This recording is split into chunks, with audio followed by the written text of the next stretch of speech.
आज भारतीय जनता पार्टी के जिले के उपाध्यक्ष के युवा मोर्चे के उपाध्यक्ष अर्जुन चौरसिया का राजनीतिक रूप से हत्या कर दिया गया है। उनके परिवार का ये फरियाद है कि उनकी जघन्य हत्या हुई है।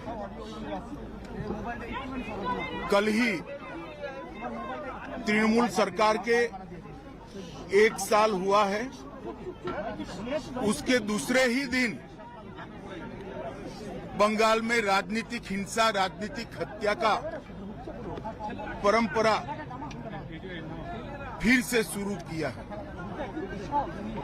पूरे बंगाल में जहां पर भी जाते हैं राजनीतिक हिंसा, प्रतिशोध में हत्याएं और विरोधी राजनीतिक दलों के कार्यकर्ताओं को चुन चुन कर निशाना बनाने का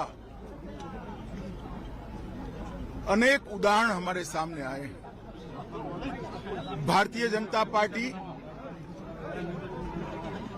अर्जुन की हत्या की, चौरसिया की हत्या की घोर निंदा कर रही है और हम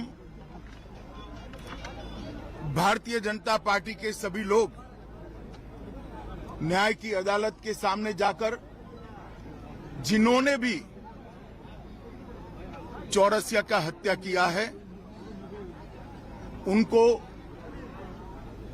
इस जघन्य हत्या का कड़ी से कड़ी सजा मिले वो सुनिश्चित करेंगे। मैं आज पूरे बंगाल की जनता को ये बताना चाहता हूं कि इसी के खिलाफ भारतीय जनता पार्टी लड़ रही है। बंगाल के अंदर विरोधियों की आवाज को कुचल देना, हिंसा और हत्याओं से डराने का प्रयास करना पहले कम्युनिस्ट शासन में और अब उससे बढ़ चढ़कर तृणमूल कांग्रेस के शासन में हुआ है। मैं पीड़ित परिवार से मिला हूं।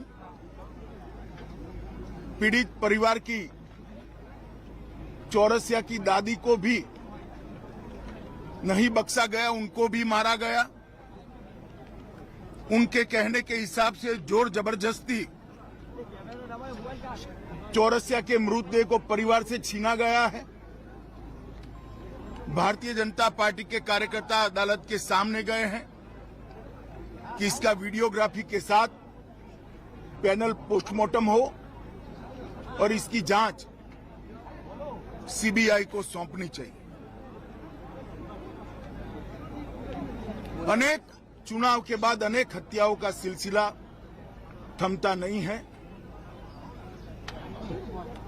कल 1 साल समाप्त होने के बाद जैसे संदेश दे रहे हैं कि हम रुकने वाले नहीं हैं।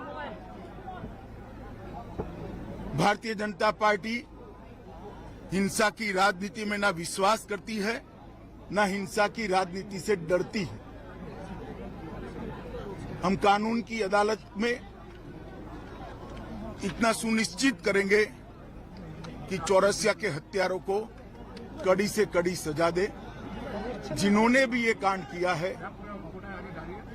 उन सबको अदालत के कटघरे में खड़े करेंगे। डर का माहौल पैदा करने के लिए स्वाभाविक रूप से डर का माहौल पैदा करने की साजिश भी है और प्रयास भी है। पहले ह्यूमन राइट कमीशन, अनुसूचित जाति के कमीशन और महिला आयोग ने इस बात को कोर्ट के सामने रखा था।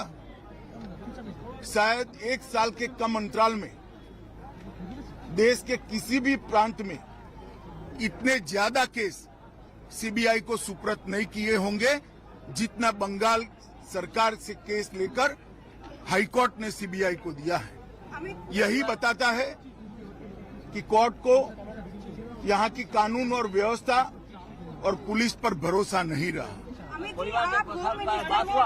अमित जी, परिवार के साथ बात हुआ आपका? परिवार के साथ मेरी डिटेल बात हुई है।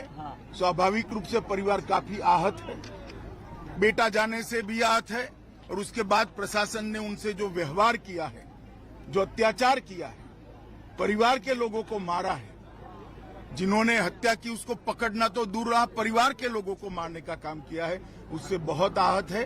भारतीय जनता पार्टी चट्टान की तरह ये परिवार के साथ खड़ी है। मुख्यमंत्री के साथ बात लॉ एंड ऑर्डर को लेकर हमेशा सवाल उठता रहा है। आप होम मिनिस्टर को लगता है प्रेसिडेंट रूल जारी करनी चाहिए क्योंकि नहीं, मांग रहा है। भारत सरकार का गृह मंत्रालय भी इस घटना का गंभीरता से संज्ञान लेता है, और आज ही गृह मंत्रालय ने वेस्ट बंगाल सरकार से रिपोर्ट तलब की है। धन्यवाद। Thank you sir.